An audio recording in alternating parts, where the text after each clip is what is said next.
Hello, and welcome to today's vlog on behavioral economics topics. Today we'll be exploring how humans have limited cognitive ability by looking at concepts like framing and mental accounting. A traditional economic assumption is that humans are capable of making complex mathematical calculations in order to solve for their best optimal outcome given a set of options. Thus, a rational human being's decision should not be affected by how a question is phrased. A good, rational human would acknowledge that if she had to have surgery and she was offered two options, Option A with a 35% chance of survival, and Option B with a 65% chance of death, she would notice that her two options have the exact same probability of survival, so it wouldn't matter what she chose. A good rational human would acknowledge that if she found $5 on the sidewalk, she should spend it exactly the same way she would spend $5 if she had to work for it. A good rational human understands how to maximize her utility and behaves accordingly. However, we find that these rationality assumptions don't always hold true in many cases. Different representations of a problem may result in different decisions. Now let's break down some terms and look at some examples. The term framing refers to the way a question is raised or the way options are presented. If you needed a surgery, would you be more likely to take option A with a 70% chance of survival or option B with a 30% chance of death? Most people would prefer option A even though the survival probabilities are exactly the same. Mental accounting refers to how humans conceptualize money. We have little mental accounts for housing, groceries, leisure, etc. And we're able to keep a rough idea about how much we're spending in each account and to which account we should allocate more money when we have new income. In an article written by Johnson et al., the authors consider choices made by consumers in an insurance market.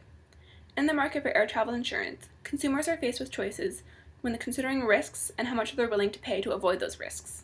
The authors found that the framing of the insurance policies influenced consumers' willingness to pay for those insurance policies. Specifically, when the insurance policy highlighted an undesirable event, consumers were willing to pay more for that policy than if the insurance didn't make a negative event more salient.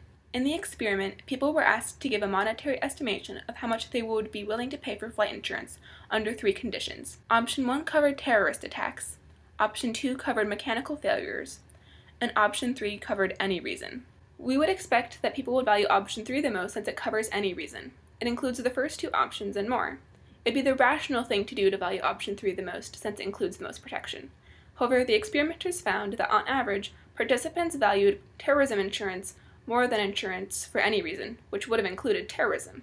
The way the question was framed changed people's answers. Because terrorist attacks are scary and involve an emotional component, people were more interested in avoiding the loss from a scary event than paying more for the more comprehensive option. The comprehensive option didn't have emotional components, so people were less focused on trying to avoid it. When we consider the effects of framing in economics, we need to be aware that how people choose to frame questions can have important effects on how people choose to spend their money. Here's an example that uses some aspects of mental accounting.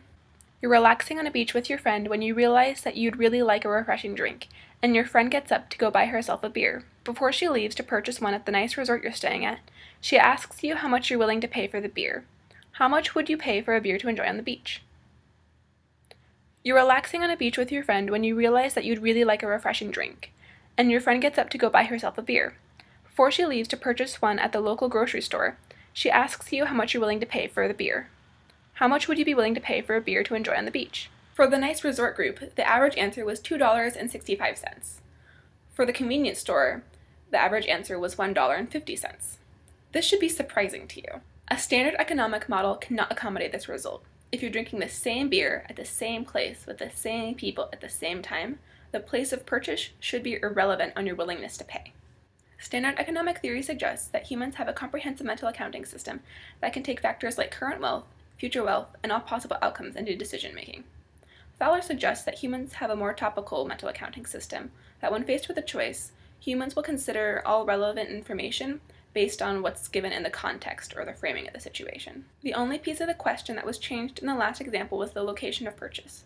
Why is it that you would be willing to pay $2.65 for a beer in one location and only $1.50 for the same beer in a different location? If the same item is going to be consumed at the same time in the same place, then why should it matter where you purchase it? Our mental accounting system realizes that resorts are more likely to be expensive, so we increase our willingness to pay. If we were at a grocery store, though, and that same beer was priced at $2.65, we probably wouldn't think it's a good price because in that context, it seems too expensive. Here's another example that considers framing and mental accounting. Say that you are at a store where you're about to purchase a $125 jacket and a $15 calculator from a nice sales clerk. The clerk informs you that the same store across town, about a 20-minute drive, is having a sale on calculators, so you could buy the calculator for $5 instead of $15. Would you drive to the other store? What if you were buying a $15 jacket and a $125 calculator, and the sales clerk informs you of the sale? You could buy the calculator across town for $115 instead of $125. Would you drive to the other store? Most people say that they would drive across town in the first example, but not in the second example, despite the savings being exactly the same, $10. For mental accounting, it's not the absolute value that concerns us, but the value of the difference. Taking $10 off a $15 calculator sounds much better than taking $10 off a $125 calculator. Our limited cognitive ability makes answering questions like these difficult to do rationally when so much of our decision-making is based on the context around us. Our judgments of how much we should save or spend are reliant on the context surrounding the choices. To the human mind, the value of money is not fixed or based only on interest rates and inflation. Instead, it's flexible and it's highly dependent on our environment, our words, and our flexible, yet sometimes flawed mental accounting system.